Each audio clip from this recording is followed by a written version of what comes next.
Hello, everyone, and welcome to the Riverfront Red Show, part of the Blue Wire Podcast Network. This is episode number 536 of the world's most dangerous podcast, where we discuss the Cincinnati Reds and occasionally Bill Plummer. I'm your host, Chad Dotson. Nate Dotson is off this week moving, and with me this week is your friend and mine, the Podfather, Bill Lack. How we doing, Bill? This is the blue hair edition. The podcast. We're not going to talk about my hair. Chad, 536. Yeah, that's a lot. People are smarter. I would have thought the public was smarter than that. Clearly. Well, first of all, have you seen the public? Now, Well, we love portions. We love them and we thank them. Yes.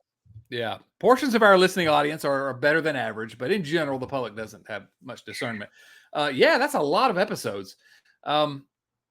So anyway, Bill, before you start, I have to do a shout out. All right, let's hear it. You did a thing the other day on, I don't know where it was, whatever it was, and you posted a blurb from the video of the Cardinals. And my favorite part of the whole thing was your friend and mine, Chris Welsh, talking about how much of a whiner Chris Garber was. I love that. Yeah, this was on my my Substack newsletter, chaddotson.com. Okay, but we both love Chris Welsh. We love Chris Welsh. Great, what a good dude he is. Chris Welsh is the best, obviously, friend of the show. And so anyway, the Reds are competing with the Cardinals in the standings, and I'd always hoped that would happen, but now they're competing for the bottom of the division, and so I just wrote about screw the Cardinals, essentially. And absolutely. So play the video of the 2010 when the Reds, were sort of the young whippersnappers, the up and comers in the division. They had the big fight with Brandon Phillips and Yadier Molina and Johnny Cueto and Jason LaRue. Sure. I have a question. Didn't somebody get pushed onto the screen? And they said it said it ruined his career. And yeah, that was Jason LaRue, former Reds catcher. Jason LaRue. Yeah. Yeah. Well, I won't go that far. Come on. So the Reds, the Reds, before they won on Tuesday, they won on Tuesday. They'd lost 11 of 12 before that. They lost again on Wednesday. We are recording here on Thursday. It's not great. It's not great. And I don't know how much time we want to spend talking about how bad it's been, because who wants to hear that? Everybody knows how bad it's been. But are you surprised at how bad it's been? And when I say how bad it's been, here's what I mean. The Reds are currently tied with those St. Louis Cardinals for last place in the National League Central Division, both 8 games back. The Reds are 7 games under 500, 8 games out already, and a half game behind the Pittsburgh Pirates. So are you surprised? The only thing that bothers me or surprises me is yesterday's game was the only one that I can remember off the top of my head, my bald head, is that's the only one that I could say, well, they really got bad breaks. I mean, Cruz threw really well in the bottom of the 8th where they lost the game. He gave up a double and it was like a chink. And even the guy that hit the ball didn't think it was a base hit. He stood there for like 20 minutes.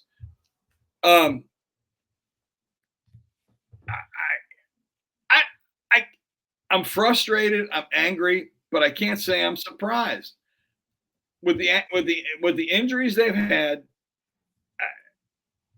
I don't know. The thing that bothers me, and anybody that's local that gets the Valley feed, I'm going to tell you something that bothers me. Tell me something that bothers you. Because, Chad, I usually keep things inside. I'm a really introverted kind of guy. Yeah, right. the Bally thing, they have this promo that they do with Jonathan India talking. And I don't know if you've seen this, where he expels the blessings of David Bell. And I'm not saying David Bell is to blame for all of these teams' problems, but he talks about how he never yells at us. He never blames anybody. I am so tired of this team making stupid mistake after stupid mistake after stupid mistake, and nobody is called to be accountable. If you fuck up, you're responsible. I'm sorry for the bad language, but when is somebody accountable on this team for bad decisions, for bad mistakes, for bad whatever they do? And I'm not saying David Bell's to blame, but if you're I worked for Miami University for 32 years. The last 18, I was a boss. Chad, you've been a boss for most of your life. When you are the boss, you are accountable for what happens under you. When does David Bell get called for being accountable? I haven't seen any sign of any of that. Well, I do think we can have a robust discussion about David Bell, and I want to do that. I'm not sure David Bell's the boss, is the first thing I'll say. But before we go any further in He's that, the boss on the field. Well, okay, but his name's not on the letterhead. But we have a big surprise here. Friend of the show, a boss. Okay, we got the smartest guy in the room now. What I miss, guys? Chris Garber has joined us. You missed Bill ranting and raving about David Bell. How you doing, my friend? So, Chris, what do you think about David Bell, and what do you think about the current state of the Redlegs? Well, they're not great, Bob. It's not ideal how they've been playing. I don't think. Wow, there's a shocker. Well, I feel like you might have covered some of this ground.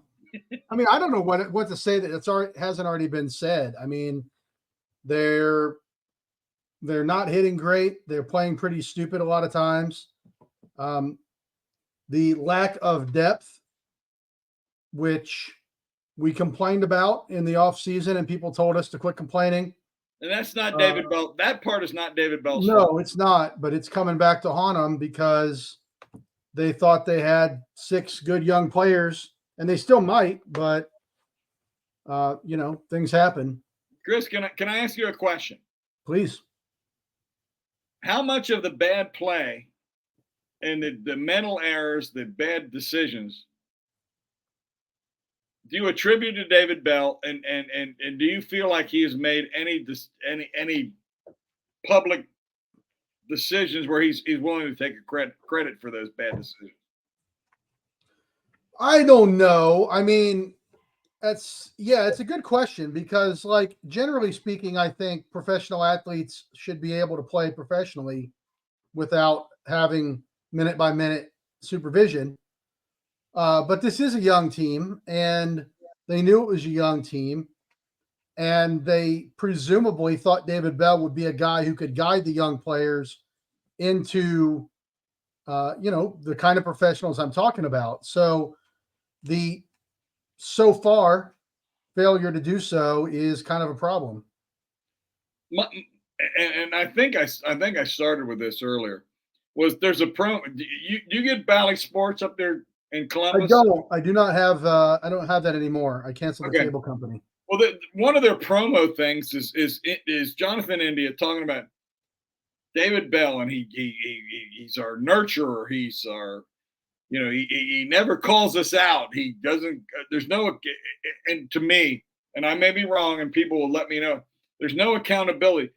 That's my biggest problem with this team is, and I'm talking about everybody from, pardon me, from Jonathan India to everybody else, making bad baseball decisions, and there's no accountability. And I'm not saying the manager needs to call them out publicly, but he needs to put his foot in their rear end when bad decisions are made. And I see no sign of any of that stuff happening. Yeah, and I agree with you, Bill. I don't need to see him airing guys out in the press. I don't need to see him yelling at guys in the dugout. I don't need to see him get ejected from a game again. Again.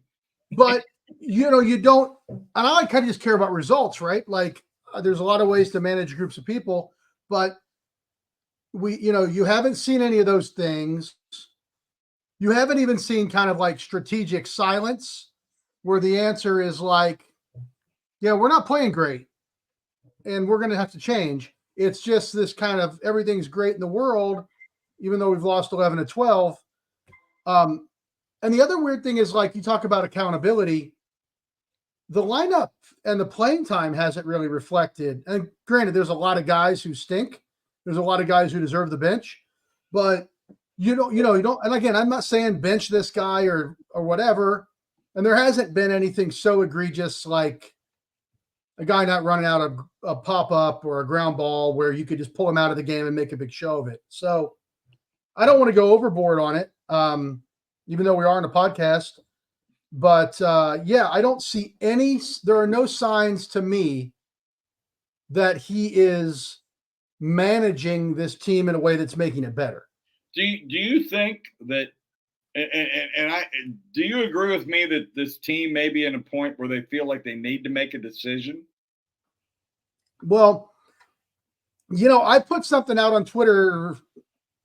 I don't know when it was, Saturday, Friday, Sunday. I don't know, last weekend. And I said something to the effect of, this team is playing like a team whose manager is about to get fired. Like, not that I wasn't saying they have to fire him. I'm just saying that you weren't saying to do that. You were saying, yeah. If you fire a manager and you look backwards, the last 5 days look a lot like what we were seeing. Just kind of boneheaded plays, uninspired, non-competitive baseball, and bad at bats. Just kind of, again, I think there are a million ways to manage a team successfully. And I'm not here to tell you which one is right. Yeah, I think there's a lot. That's not what we do for a living. Yeah, we pop off. But I don't see, they're just not succeeding, and they're failing in repetitive, going backward ways, which to me is the really bad sign. The thing to me, it comes down to W's and L's. I mean, it is what it is. And I'm not blaming David Bell for any of this stuff. The thing that, and I think I may have talked about this earlier, there's a promo on Bally Sports where Jonathan India talks about how wonderful David Bell is a manager. He doesn't yell at us. He doesn't call us out. If I was a Major League Baseball manager, the last thing I would ever want to be known as is a player's manager. I want to be a winner. And David Bell does not seem to, and I don't think David Bell's a bad manager. I also don't think he's a good manager. I think, and we've talked about this between us, and I think he's in that 50% that's in the middle. I don't know who's better. I don't know who's worse. But I'm not convinced at this point that this team doesn't need a change. Yeah, I don't think you're wrong. Hey, let's shift gears a little bit. We've lost Chad at this point. Yeah, Chad's been called to important business. Oh, okay. So there's the inmates are running the asylum now. Here on the podcast. Yeah. Have you been to a game this season, Bill? Not yet. We had we had tickets to go down last Thursday. I'm a vet, as most people I'm a vet, and Vet Techs, which if you're a veteran is a wonderful program because they give free tickets to all kinds of things to veterans. Oh, we were supposed to go down, and we had a health thing at the house, and we couldn't go. There he is. He's back. There goes the neighborhood. Bill, I did go down. I had I had joined some of the guys in the semi-boycott of the Reds for a while, and then we all went down. We all went down last fall, had a great time, and so with my kids' summer schedules heating up, we looked and saw May 4th, last Saturday, was going to be kind of our last good chance to go down until maybe September. So we piled the kids in the car, drove all the way down there, and setting aside the kind of lackluster game they played against the Orioles, and setting aside the fact that the Orioles center fielder threw a ball that my kid caught, it was a really lousy experience. Really? I thought, yeah. And, through all the decade of losing, the 15 years of losing. Okay. Define lousy experience. Yeah, I'll get there. I mean, you always felt like they were putting on a good family entertainment product. Okay. And we went down there. The first thing that aggravated me was they had a rain delay before the game started, and it was bright sunshine. I walked into the stadium for a weather delay, and they were literally watering the infield. And so that, whatever. They ended up starting the game a half hour late. I went to the bathroom. There's no paper towels in the bathroom. I went to the concession stand. There's no napkins in the napkin dispensers. Again, that's like get off my lawn, old man stuff, but it's also little things that Dick Wagner, 40 years ago would have never let happen. Being the old man, I understand. Yeah. And I thought the food selections were pretty, I don't know, I felt like they'd gotten rid of some food options. There weren't many beer choices. I ended up getting a pretty good sandwich eventually, but I don't know. I was unimpressed, having been to a lot of new parks. And again, having been to Great American Ballpark many times over 20 years, it was markedly inferior experience. Like that's huge. To me, that is huge. As a longtime fan that goes down and has a bad fan experience, if the Castellinis don't hear that and go, holy shit, then they don't have a fan experience. And you mentioned Dick Wagner 40 years ago, but you also said 5 years ago. The Castellinis really cared about the ballpark experience. I mean, that was the one thing that they had gotten right during this entire time they've been here. So now I will say I only went one time last year because I was on the boycott bandwagon when we had our ballpark day down there that day. And it was a great experience. I had food, I had drinks, and it was a great day. So, yeah, that's why I actually asked on Twitter, if other people had experience, and I have heard a lot of people complaining specifically about the concession stands. Wow. So, anyway, like I said, we've always talked about that. No matter what's happened on the field, they've done a great job, within the rest of the stadium, and I really hope that that's not something that's going to continue. I hope I got a bad night, but that bad night cost me over $400, and for a family of 5. Yeah, that's not a token. I mean, that's no, and 5 hours in the car. So yeah, it's got to be worth my while. Columbus. Yeah, I mean that's a lot of money and a lot of time. Absolutely. Well, it's pretty simple what's happened here. Okay. And I saw some other people that go to 20 plus games a year that have said the same thing this year about the stadium experience. I haven't been there. I'm not going back for a while. But what it says to me is this, that for many years, the Reds did not care about the product they had on the field. We all knew it was going to be bad. So they made the fan experience good. Well, this year they thought the product on the field was going to be good. So they thought, well, we don't want to give them too much because, where are they going to go? But so they off the field experience. So I think somebody needs to go up there and you're saying they're balancing one with the other. Exactly. Right. Exactly. Peaks and valleys. Eliminate those peaks and valleys. So anyway, I had to drop out there for a moment. I hope you guys didn't burn down the house. I know Bill's foul language is probably chasing off our family. We spit and trust and let me ask you a question though. Do you think that in the front office that they actually think about on the field versus off the field? No. Well, no, I think they did for a while. I do think that. I think that's why they did so well. And maybe I'm just this is wish casting or just dreaming. But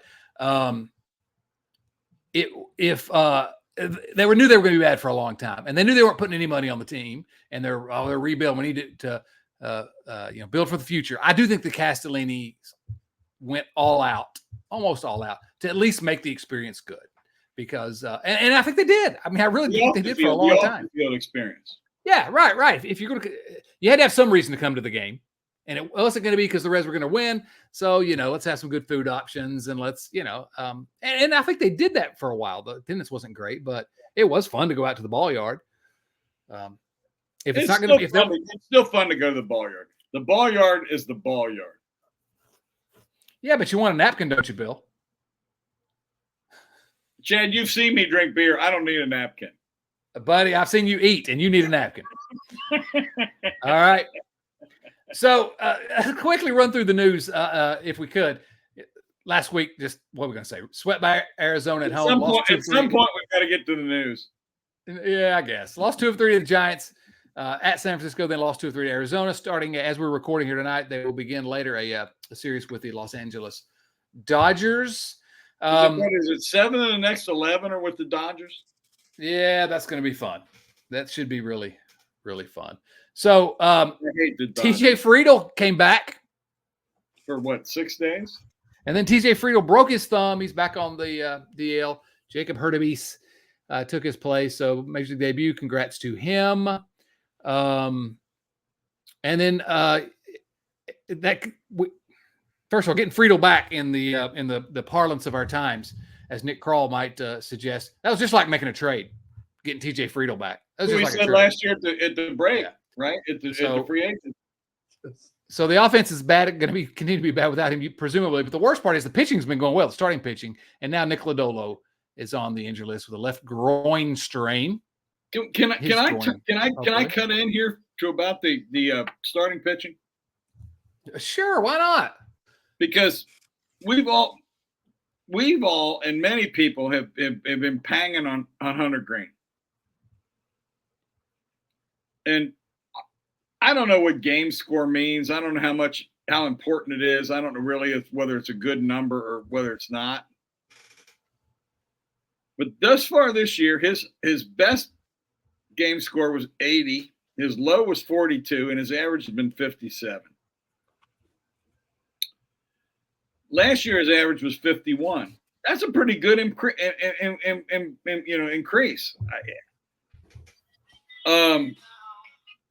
Ashcraft has gone from 48 to 49. Abbott's gone from 54 to 53, which I really don't understand. And Montas and Lodolo, you really can't talk about. But the Reds' starting pitching has been outstanding, I think. Some of the decisions they made in the bullpen, I think you got to question. Sending Moll to Louisville made no sense to me when you could cut a guy that had no options. But Sam Moll is back. Yeah. No harm done. For a minute. No harm done. Yeah. How long was he down there? A week? Oh, something like that. You're right about Hunter Green, though. I mean, I don't know what those numbers were you were given. You lost me there for a minute. Like a combination of a lock. Well, Hunter Green's left 42. Hunter Green's high game score this year has been 80. His low's been 42. His average. You said that. His average has been 57 in 9 starts, and last year his average was 51. That's a pretty 6 points. I think that's pretty impressive. I think this kid. Look, yeah, I think where you're going is, and I think I agree. He's shown some market improvement here lately. He had the one game a couple weeks ago where he's 7 innings, and I thought, all right, finally 7 innings, and but he gives up 4 runs, so you're like, well, that's him too. But then the next game, 7 innings, 1 run, or 7 shutout. 1 hit. He had a 1-hitter. He had a 1-hit game. That's right, 1 hit. And I don't know what it is, but Hunter Green in the last 2 or 3 weeks has looked like the Hunter Green that we had hoped to see. And his numbers for the year, a 1.30 ERA plus, 3.27 ERA. I'm thrilled with what Hunter Green's given us through 9 starts. Thrilled with what Andrew Abbott's given us through 9 starts. I've been thrilled ERA plus. I've been thrilled with all of our starters have given us. Yeah, I agree. So who to thunk? Because it was flipped last year. Not that the Reds had an elite offense, but it was good, and the pitching just took a nosedive and killed them at the end of the year. We talked in the offseason that these young guys, not all of them were going to improve. And everybody said, "Oh, everybody's going to be better." Blah, blah, blah, blah, blah. And everybody up from Steer on down have struggled. And maybe they'll get better in the second half of the season as they adjust. Maybe they won't. I hope they do, but that's what I keep telling myself. It's still early, but it's always still early until it isn't. it gets Chris, later thoughts early on every day. It gets later early every day. Thoughts on the pitching, Chris, or anything really? We're off the rails here.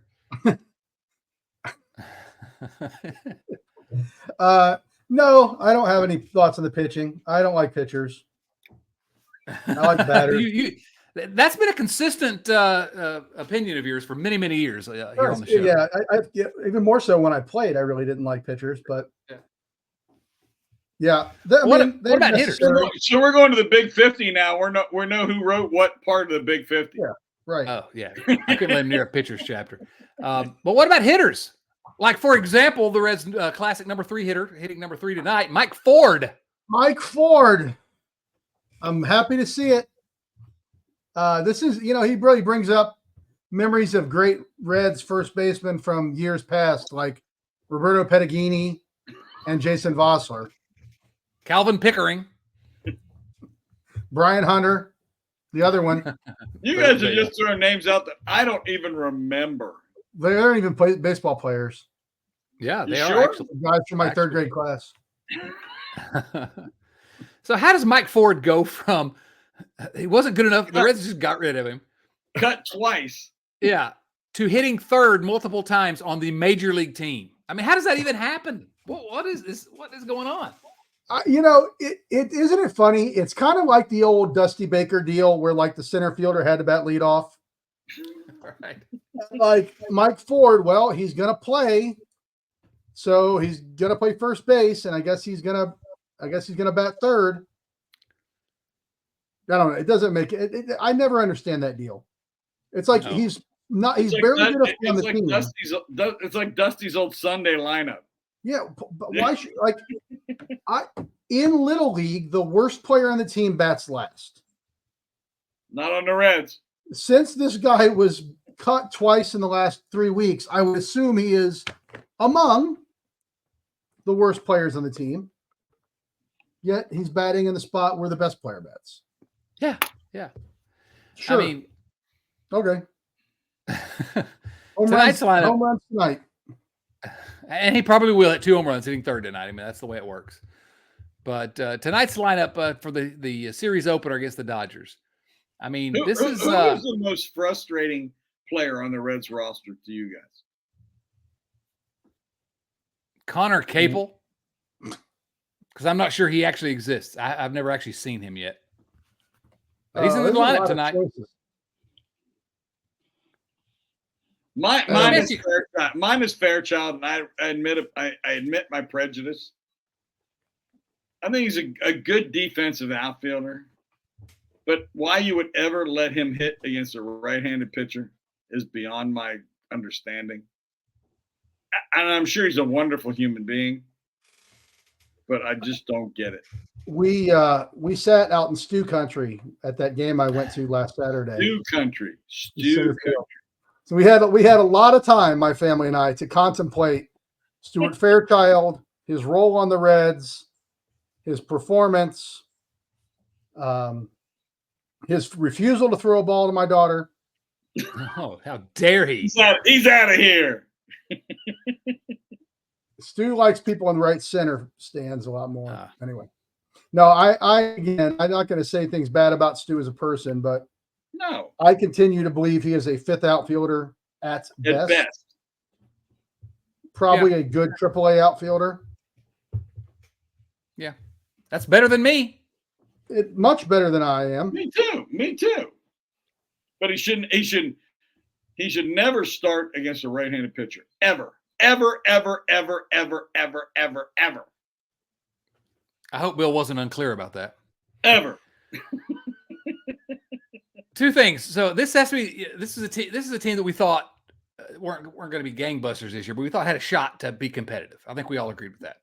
This has to be the earliest in the season that a team that we thought had a shot to be competitive has a player who I would venture to guess none of us have ever heard of before this season, starting multiple games. This Connor dude, and this has to be the earliest in the season. I've heard of him. I heard of him before the season. Really? I think that's Bill's one of those prospect huggers. He loves following the minor leaguers. And also, we have a bull game tonight. Guardians. Oh, really? Oh, I don't know. What's that, Chris? Oh, I thought he wasn't even a Reds guy until like this year. Oh, I don't know. Yeah. I literally never heard of him. And I follow this team fairly closely. He played for Las Vegas last year. Oh, there you go. And the Reds also betting habits. Also, oh gosh, here we go. Also, the Reds have a bullpen game already. It's May. It's the middle of May already. A bullpen game. Brent Suter getting the start tonight. So anyway, I don't know what the think of it. The good news is you can probably go to bed early tonight. I have a question. Let's hear it. How concerned are you about Diaz? Is he a closer, or is he what he's been the last year? He's mid. Yeah, I don't know.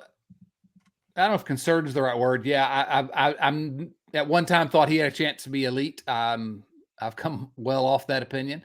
But who else the Reds going to put out there? Who else the Reds going to use in that spot? I guess they have to go to somebody if he keeps fumbling. But who in that bullpen? Emilio Pagan? I really like Cruz, but he has to throw a hell of a lot more strikes than he throws now. Yeah. Diaz is like one notch below Francisco Cordero, who was frustrating as all get out. Yeah. David Weathers. I thought we had a ban on talking about David Weathers on this show. Hey, how about this? You got to renew that every 8 years.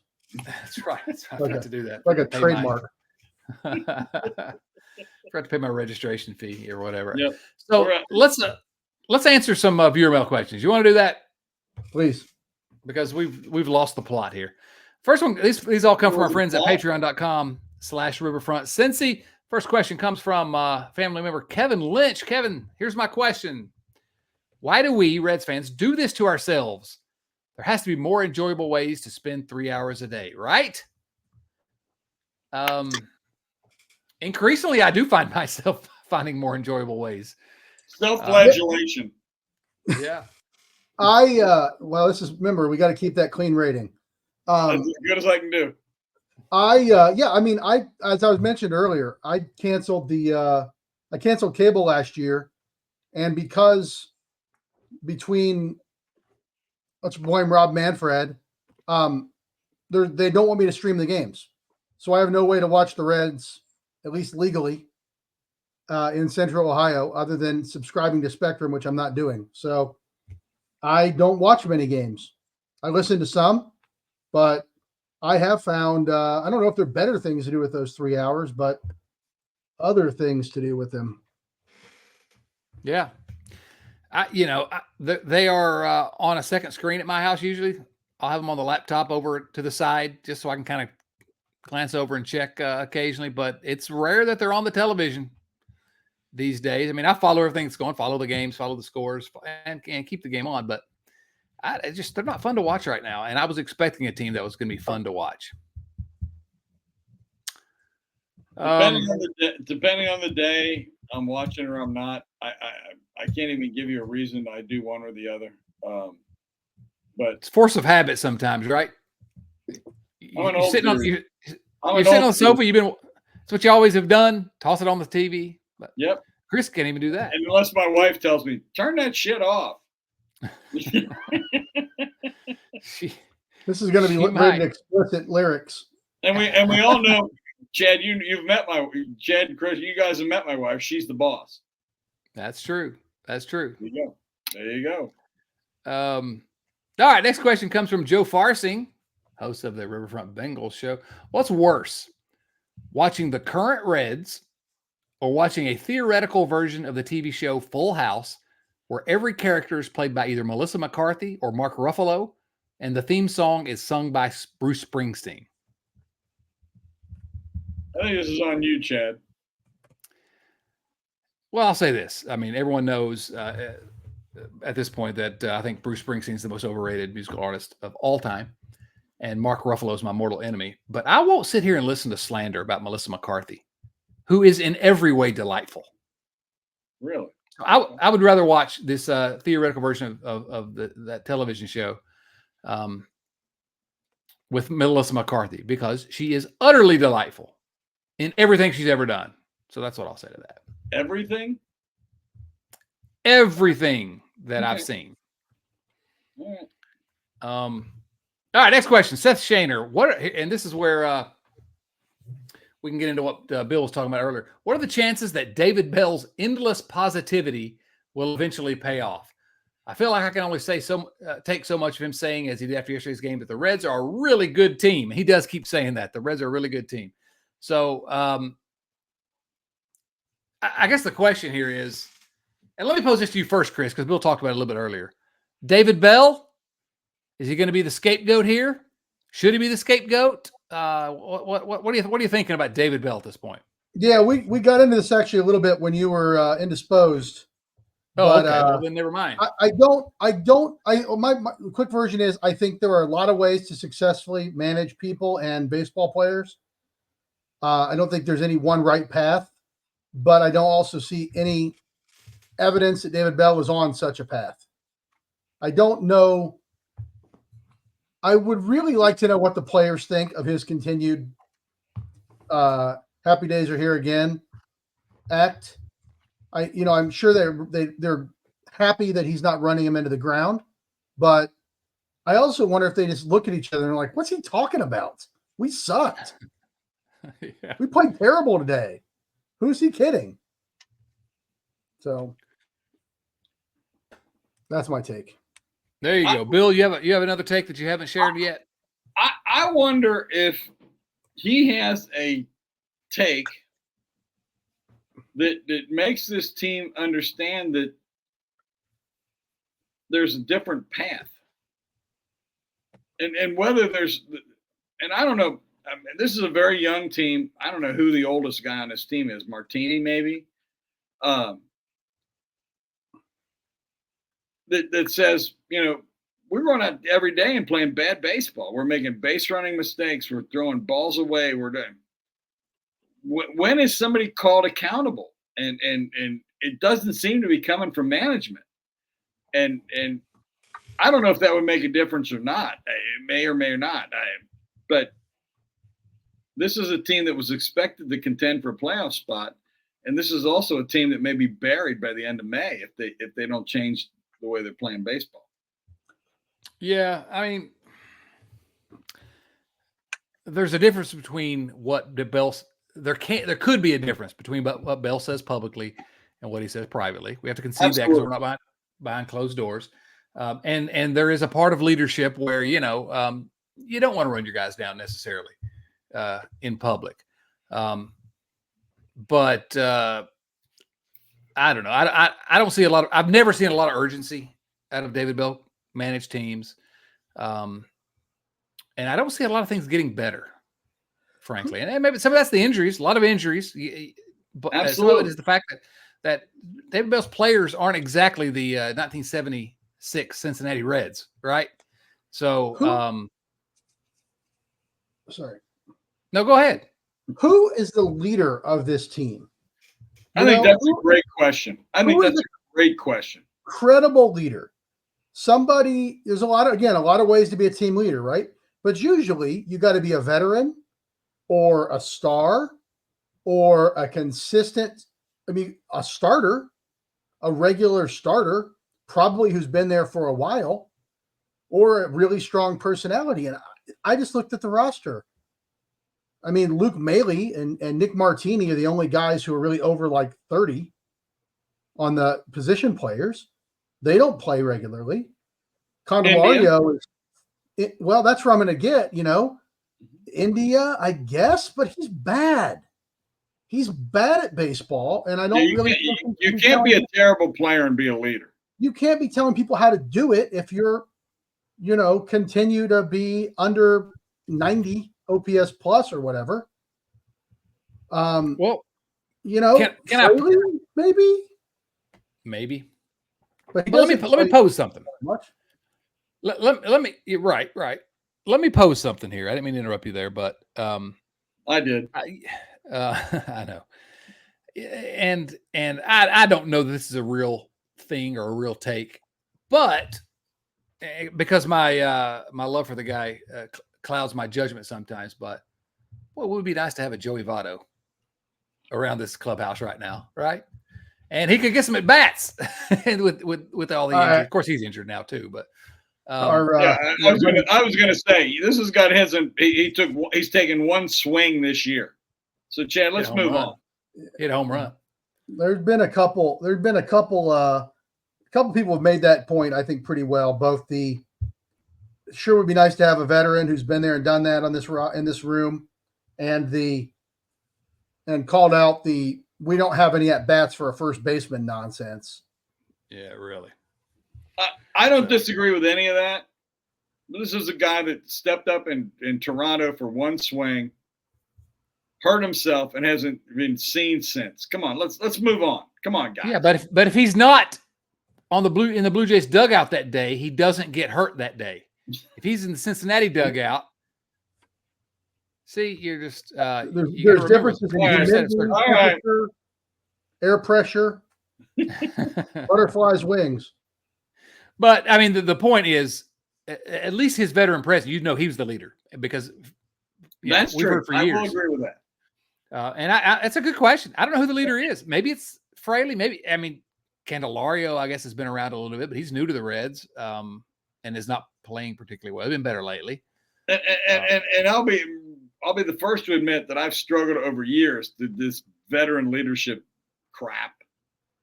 That I just don't buy it. You're either a winning team or you're not, and I don't think the leadership thing.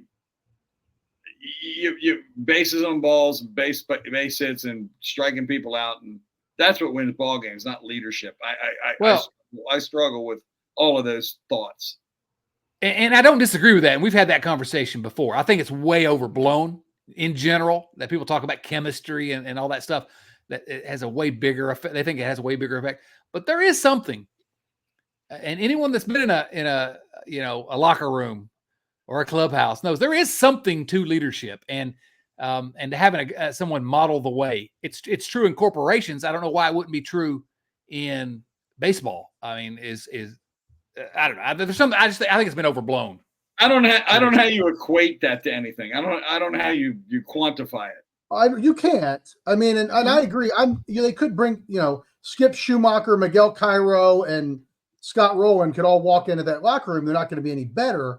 But I just thought it was interesting. You look at the roster, and if you start with the premise, David Bell is a douche. Not, again, maybe unfounded. David Bell is not doing anything but blowing smoke right now. Who in that room is going to hold guys accountable? Who in that room is going to set a standard? I don't know who it is. I'm not saying there's not a guy. I just don't know who it is. I think it's a great way to put it. But if you're going to hold people accountable, don't you start at the top? Did you start the manager and the coaching staff? Should. Well, but again, this is where we were getting ready to go earlier. Why not higher than that? Well, the roster that Nick Krall put together, clearly not good enough. The only thing is, and God knows I'm not protecting Nick Krall. The only problem that most of us had with this roster going into the season was that they did not go out and find a right-handed power hitting bat. But that's not the problem. That's not all the problems this team has. Well, that's true. That's true, but it's still the responsibility of absolutely. And so blame Krall. That's all I'm saying. Blame Krall. But you next question. You can't blame Nick Krall for everything. I mean, I'm willing to blame him for a whole lot of crap. Listen, could Sparky Anderson win with the roster that David Bell has? No. Well, then why are we blaming David Bell? And I'm not saying that it would make a difference. If they fired David Bell tonight before the Dodgers game, I'm not saying they're going to go out and win 8 of 10. or 7 of 11 against the Dodgers. But at some point, you have to do something that tries to make a difference. Whether you think it will or not. I think they should get more. You've been a boss for a long time, and Chris, you have too. The smart move, the move you make isn't necessarily a move that's going to that goes with the dice when you spread them. Sometimes you just got to do what you think may make a difference. Get more napkins. I don't know what that means. Next question comes from Rex Scott. Rex Scott, I posted a comment on our Slack channel after a recent loss, giving voice to a lament I've had for a long time. Bell and his staff change pitchers too frequently, often when someone is pitching really well. Like all modern teams, I'm sure they're following what the analytics tell them, but isn't there value in sticking with someone when they're performing well on the mound? James Urban had a comment later that week complaining that Bell and his coaches leave pitchers in too long. But we know James suffers from senility, being the oldest guy on our channel. Who's right, me or old man Urban? Or are we both right? And do our Reds just overall manage their pitchers poorly? Good question. I guess I don't have an answer. I think the Reds have managed I guess you could say the bullpen hasn't looked good, so maybe they don't leave their starters in long enough. But then you could also argue, well, the starters' numbers are pretty good. Bell's putting them in spots to be successful. Maybe I don't know. The analytics, I wish we still had the days where their pitchers went 9 innings and got shutouts, but those days are gone. And so I don't know if I have an answer. Bill, you look like you're eager to answer. Chris, what do you got? I have no idea. I honestly, I think Rex is right that they've got something giving them an answer, whether it's velocity or how many times through the order or scouting reports or the look in the man's eye between innings. But I don't feel like I'm in any position to second guess this one. If you ask my very unknowledgeable opinion, it would be that I think Bell waits too long to get guys up in the bullpen. I think he lets guys late in the game start out with a flat bullpen, and then he waits till then to get in trouble to get guys up. I would have guys up earlier, but I have never been a manager. I don't know anything about what these guys deal with day to day. But I think there are times that their bullpen lets them down. Sometimes it's because they're not ready to bring somebody in because they are, still warming up when they need to bring them in. But Chris? What did you just wave up the screen? About 9 feet of extension cord. So, but there are other times that they bring a guy in and he's unsuccessful. So I mean, when you bring a guy in from the bullpen, there's no guarantee that he's going to be successful. My thing is, my biggest argument with David Bell is a personal thing, is having a guy ready early. I wonder if that's not a sort of a reflection of the fact over the entire time he's been with the Reds, he had like one reliever he could count on. And so what's the rush to go to the next bad guy? Maybe, let's hope this guy can get it. I don't know. So next question. Do you think this is a bad bullpen now? I don't think it's a good bullpen. I don't think it's a bad one. I think it's just a cromulent one at its best. Cromulent. It may not even be a cromulent one. It may be. It's not good. Who do you struggle with in the bullpen? Emilio Pagan. Yep, he's not a good fit for the ballpark. He never was. Yep. Let's see. Lucas Sims, Justin Wilson. I mean, I think Wilson is fine in the right spot, but he's over. But with the current ruling where you got to throw the 3 guys, he doesn't work.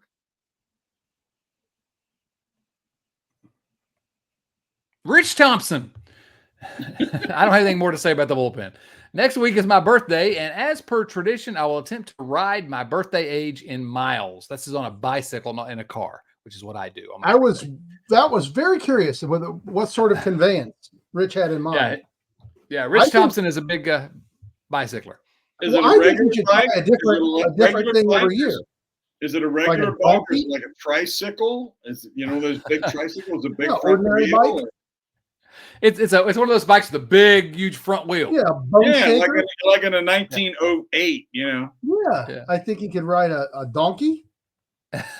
Why not? Every year, something different. He'll look like Butch Cassidy, Burrow. Surely not a burro. Anyway, he's going to attempt to ride his birthday age in miles. It will be a challenging ride because I'm facing a big number. So I want to celebrate my birthday ride in style. With that said, should I wear my Cincinnati Reds cycling jersey or not, considering the Reds' recent play has been pretty stinky? Rich, I don't approve of this foul language, by the way. Stinky. You bring that nonsense into my podcast? No, Rich, love you. Wear the Reds jersey. Why not? We need somebody accomplishing something in the Reds jersey. Jersey will be stinky too. It will be stinky. So it's not when you start. It will be when you're done. All right. I don't know. Yeah, Rich didn't give us his age though, did he? He did not. He did not. He's probably a young buck. Yeah, buddy, you can go 17 miles. I believe in you. You can do it. All right, Thomas Dennis asks, you've been made MLB commissioner.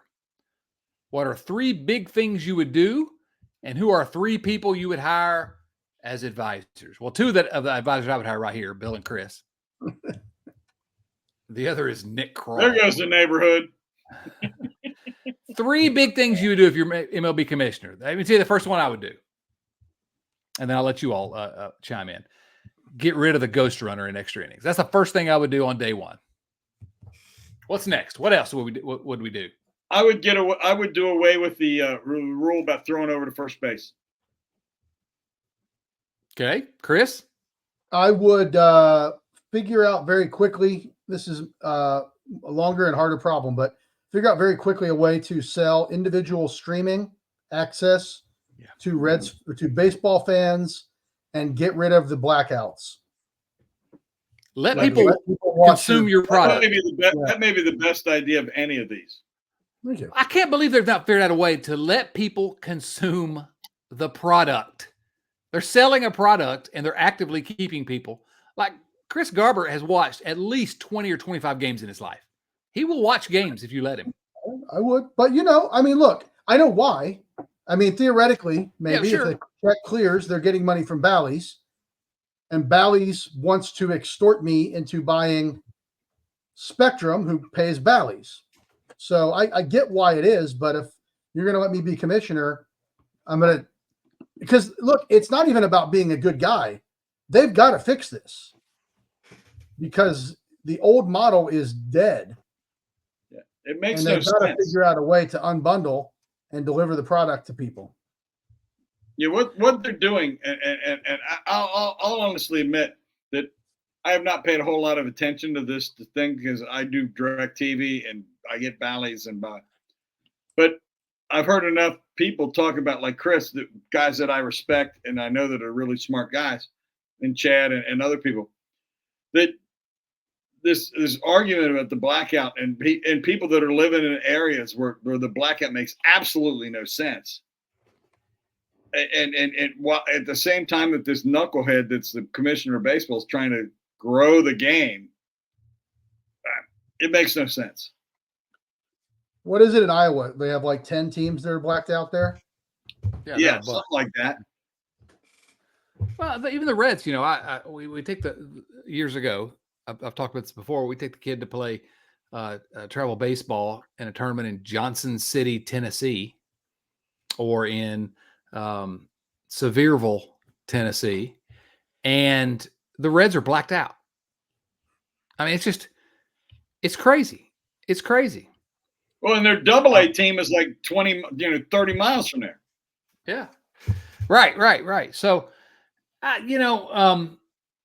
my hottest take is that baseball's actually it's done. I mean, they're in the death spiral. It may not be during our lifetimes, but Really?